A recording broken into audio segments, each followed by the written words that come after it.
ഷിരൂരിൽ കർണാടകയിലെ ഷിരൂരിൽ മണ്ണിനടിയിൽ കുടുങ്ങിക്കിടക്കുന്ന അർജുനായുള്ള രക്ഷാദൌത്യം അത് പുരോഗമിക്കുകയാണ്. 7ാം ദിവസത്തിൽ എത്തി നിൽക്കുന്നു രക്ഷാദൌത്യം. കൂടുതൽ സംവിധാനങ്ങളോടുകൂടി ഇന്ന് അർജുനിലേക്ക് എത്താൻ കഴിയുമെന്നുള്ള പ്രതീക്ഷയാണുള്ളത്. നിർണായക ഘട്ടത്തിലാണ് എന്നുള്ള കാര്യത്തിൽ സംശയമില്ല. ഇനിയുള്ള മണിക്കൂറുകൾ അത് അതിനിർണായകവുമാണ്. ഇത്രയും ദിവസം നീണ്ടുനിന്ന ഒരു പ്രയത്നം, അതിൽ ഏറ്റവും കൂടുതൽ ഊർജ്ജസ്വലമായി ഇടപെട്ട് വന്നത് അത് കഴിഞ്ഞ 2 ദിവസങ്ങളാണ് എങ്കിൽ പോലും അർജുന് വേണ്ടിയുള്ള ആ തിരച്ചിൽ തുടരുകയാണ്. ഒരുപാട് പേർ ആ രക്ഷാദൌത്യത്തിൽ പങ്കുചേരുന്നു. രക്ഷാപ്രവർത്തകർ അതിൽ രാവിലെ മുതൽ രാത്രിയോളം നിന്ന് അവിടെ രക്ഷാദൌത്യം പുരോഗമിക്കുകയാണ്. ഇപ്പോൾ അതിരാവിലെ തന്നെ രക്ഷാദൌത്യം ആരംഭിച്ചിട്ടുണ്ട്. ഒരുപാട് പ്രതികൂല സാഹചര്യങ്ങളുണ്ട്. മഴയും മറ്റ് പ്രതികൂല സാഹചര്യങ്ങളൊക്കെ മറികടന്ന് അത് തരണം ചെയ്തുകൊണ്ടുള്ള രക്ഷാദൌത്യമാണ് നടക്കുന്നത്. സൈന്യവും ഒപ്പം പങ്കുചേർന്നു ഈ രക്ഷാദൌത്യത്തിന് കൂടുതൽ കരുത്ത് നൽകുന്നു. KV ബൈജു അവിടെ നിന്നുള്ള വിവരങ്ങൾ നൽകും ഷിരൂരിൽ നിന്ന്. ബൈജു, ഈ രക്ഷാദൌത്യം അത് പുരോഗമിക്കുകയാണ്. നിലവിൽ അവിടെ മഴ മാറി നിൽക്കുന്നു എന്ന് മനസ്സിലാക്കുന്നു. സാഹചര്യങ്ങൾ അനുകൂലമാണ്. ബൈജു, ഈ രാത്രി സമയങ്ങളിലും ഈ വലിയ വെളിച്ചമൊക്കെ കൊണ്ടുവന്നുള്ള ഒരു രക്ഷാദൌത്യം അത് അസാധ്യമെന്നാണോ അവർ പറയുന്നത്?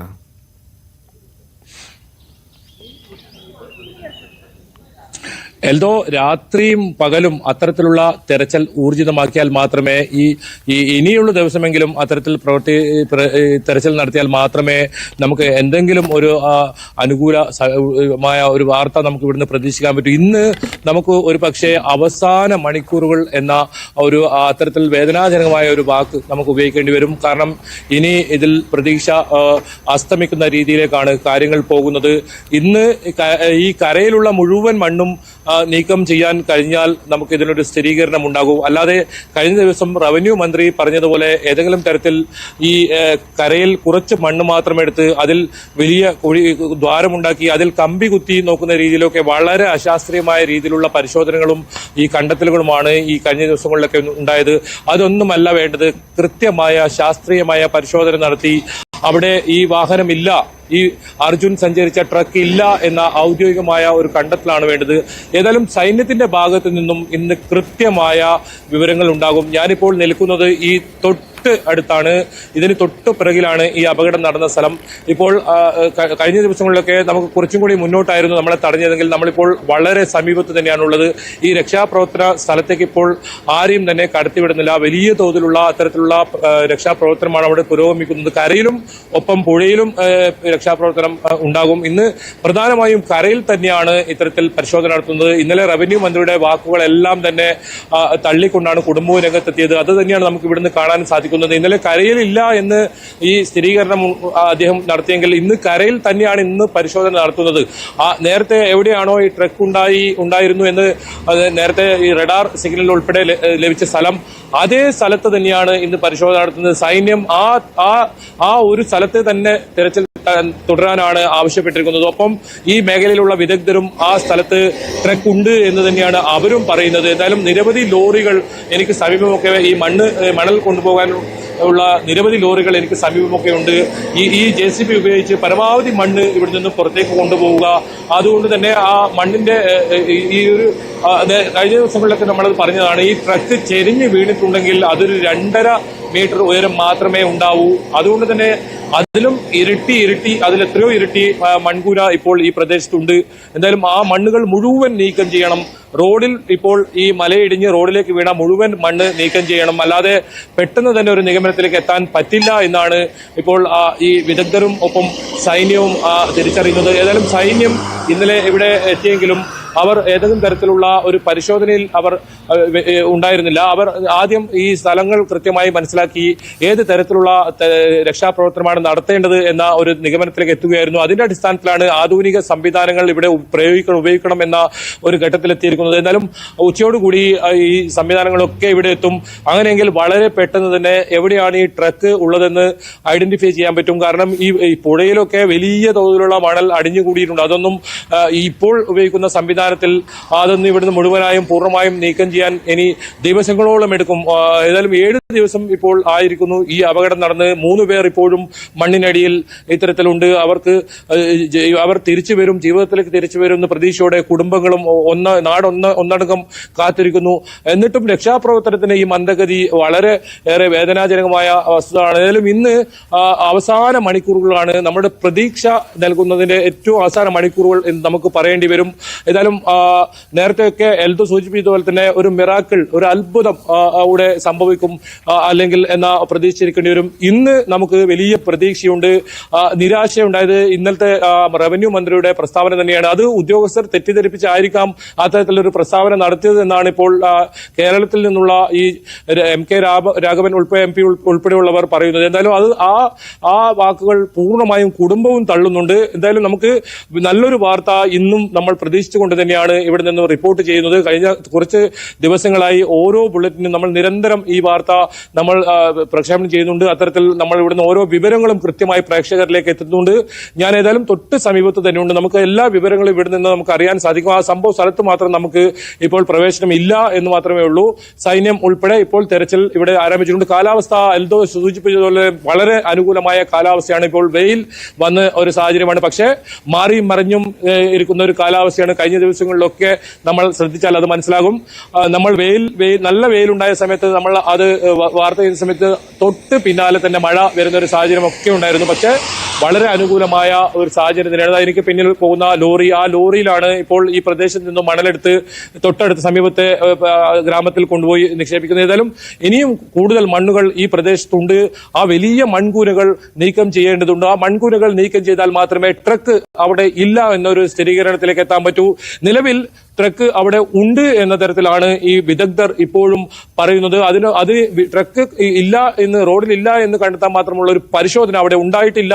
അത്തരത്തിൽ സ്ഥിരീകരണത്തിന് സമയമായിട്ടില്ല എന്ന് തന്നെയാണ് പറയുന്നത്. അത് തന്നെയാണ് ഈ ഇവിടുത്തെ കരസേനയുടെയോ അഭിപ്രായം. അതുകൊണ്ട് തന്നെയാണ് അവർ ഈ റോഡിലുള്ള മുഴുവൻ മണ്ണ് നീക്കാൻ നിർദ്ദേശം നൽകിയിരിക്കുന്നത്. ഇനി പുഴയിലുള്ള ഈ മണ്ണ് നീക്കാനുള്ള സാഹചര്യം കൂടി ഉണ്ടാകണം. അതും ഒരേ സമയത്ത് നടത്തണം എന്നൊരു ആവശ്യം ഉയർത്തുന്നുണ്ട്. നേവിയുടെ സംഘം എനിക്ക് ഇപ്പുറത്ത് കാണുന്ന ഈ പുഴയിൽ തെരച്ചിലും ആരംഭിച്ചിട്ടുണ്ട്. എൽദോ, ബൈജു, ഈ വെയിൽ വന്ന സാഹചര്യം ഒക്കെ പ്രതീക്ഷ നൽകുന്നതാണ്. ഈ രക്ഷാദൌത്യത്തിന് ദുഷ്കരമാവുന്ന തരത്തിലുള്ള മണ്ണിടിച്ചിലൊക്കെ കഴിഞ്ഞ ദിവസങ്ങളൊക്കെ വലിയ പ്രശ്നമായിരുന്നു. ആ ഒരു ഭീതി ഇപ്പോഴും ഉണ്ടോ? അത്തരത്തിലുള്ള മുന്നറിയിപ്പ് ഇപ്പോഴും ഉണ്ടോ ബൈജു? മണ്ണിടിയുന്ന ഒരു രീതി തുടരുന്നുണ്ടോ ആ കുന്നിൻ ചെരുവിൽ?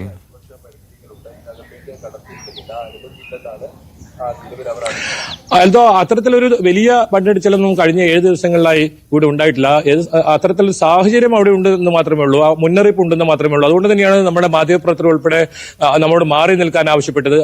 ഏതായാലും രക്ഷാപ്രവർത്തനമാണ് നമുക്ക് ഏറ്റവും വലുത്. നമുക്ക് അവിടെ പോയി അത്തരത്തിൽ നിൽക്കണമെന്നോ അത്തരത്തിൽ ആ രക്ഷാപ്രവർത്തനം ഏതെങ്കിലും തരത്തിൽ മാധ്യമപ്രവർത്തകർ തടസ്സമാകണമെന്നോ ഇല്ല. അതുകൊണ്ട് തന്നെയാണ് നമ്മളും മാറി നിൽക്കുന്നത്. രക്ഷാപ്രവർത്തനത്തിനാണ് മുൻഗണന, പരിഗണന.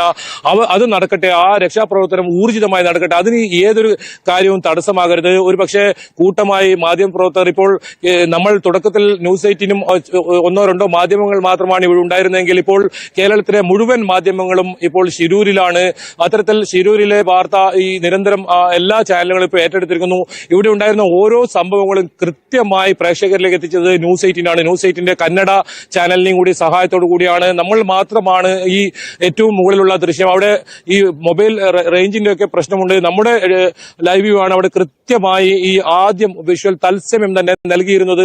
ഇപ്പോൾ നിരവധി മാധ്യമങ്ങൾ വന്നിരിക്കുന്നു. അതുകൊണ്ട് തന്നെ ഈ മാധ്യമങ്ങളെല്ലാം തന്നെ ആ മേഖലകളിലേക്ക് പ്രവേശിച്ചാൽ അത് രക്ഷാപ്രവർത്തനത്തിന് തടസ്സമാകും. അതുകൊണ്ട് ഏതെങ്കിലും കാരണവശാൽ ഈ മാധ്യമങ്ങളുടെയോ മറ്റ് സാന്നിധ്യം കൊണ്ടോ രക്ഷാപ്രവർത്തനത്തിന്റെ ഒരു തടസ്സമാകരുത് എന്നുള്ളത് കൊണ്ട് തന്നെയാണ് സ്വമേധയ എല്ലാവരും ഇങ്ങോട്ടേക്ക് മാറി നിൽക്കുന്നത്. നമുക്ക് ആ ട്രക്ക് കണ്ടെത്തണം, അർജുനെ കണ്ടെത്തണം. അതാണ് നമ്മുടെ പ്രഥമ പരിഗണന. അത് തന്നെയായിരിക്കണം ഈ രക്ഷാപ്രവർത്തനത്തിന്റെ വരും സമയങ്ങളിലുള്ള പരിഗണനയും. എന്തായാലും ഈ ദേശീയപാതയൊക്കെ ഈ മണ്ണ് നീക്കി ഗതാഗതം സുഗമമാക്കാനായിരുന്നു ദേശീയപാത അതോറിറ്റിയുടെ ഒക്കെ നീക്കം കഴിഞ്ഞ സമയങ്ങളിൽ. അതൊക്കെ നമുക്ക് കാണാൻ കഴിഞ്ഞിരുന്നു. കാരണം ഈ ദേശീയപാതക്കരികിലുള്ള മുഴുവൻ മണ്ണും ഇന്നലെ നീക്കം ചെയ്ത ഒരു സാഹചര്യം. കഴിഞ്ഞ ദിവസം പോകുമ്പോഴൊക്കെ വലിയ കൂറ്റൻ പാറക്കെട്ടുകളും അതുപോലെ തന്നെ മണ്ണുമൊക്കെ ഈ ദേശീയപാതയുടെ മുകളിൽ വലിയ തോതിൽ മണ്ണിടിച്ചിലുണ്ടായതിനെ തുടർന്ന് അത്തരത്തിലുണ്ടായിരുന്നു. അതൊക്കെ നീക്കം ചെയ്യുന്ന അതിനാണ് ഇവർ പ്രഥമ പരിഗണന കൊടുത്തിരുന്നത്. അർജുൻ എവിടെയെന്ന ചോദ്യത്തിന് ഉത്തരം നൽകണമെങ്കിൽ അതൊക്കെ മാറ്റിവെച്ച് സ്ഥലം അർജുൻ വാഹനം പാർക്ക് ചെയ്തു എന്ന് പറയപ്പെടുന്ന സ്ഥലത്തായിരുന്നു മണ്ണ് നീക്കം ചെയ്യേണ്ടത്. അത് മുഴുവൻ മണ്ണ് നീക്കം ചെയ്തിട്ടുണ്ടെങ്കിൽ ഒരു പക്ഷേ നമുക്കിപ്പോൾ ആ സന്തോഷ വാർത്ത നേരത്തെ തന്നെ അറിയാമായിരുന്നു. നമ്മൾ കാത്തിരുന്ന ആ വാർത്ത നമുക്ക് നേരത്തെ തന്നെ ലഭിക്കുമായിരുന്നു. ഇനിയും ഈ താമസം ഉണ്ടാകരുതെന്നാണ് ഇപ്പോൾ ഏറ്റവും കൂടുതൽ ആവശ്യം വരുന്നത്. കരയിൽ ഇപ്പോൾ ആ പരിശോധന തുടരും. അതോടൊപ്പം പുഴയിലെ ഈ മണലും നീക്കം ചെയ്യാനുള്ള നടപടികൾ ആരംഭിക്കണം.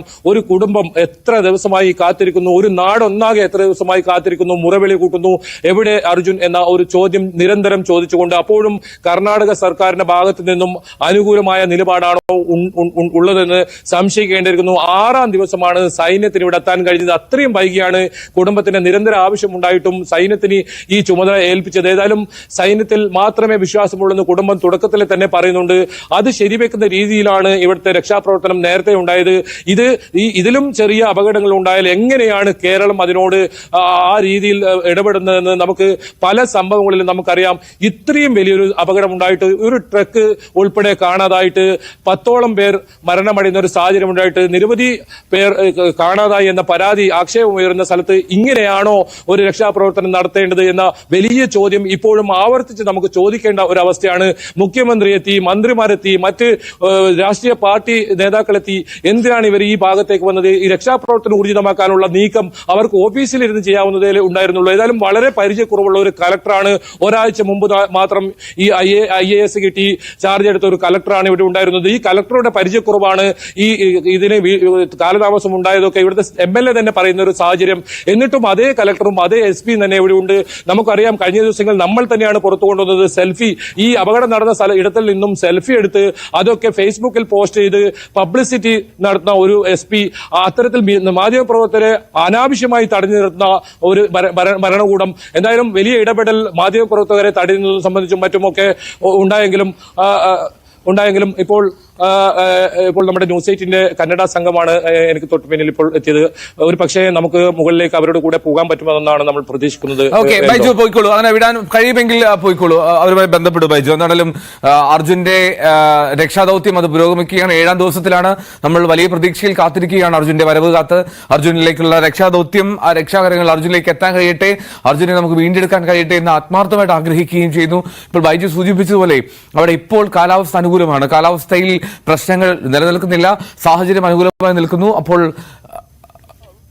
പരമാവധി വേഗത്തിൽ അത് തുടരാൻ കഴിയുമെന്ന് തോന്നുന്നു. എന്നാലും കോൺഗ്രസ്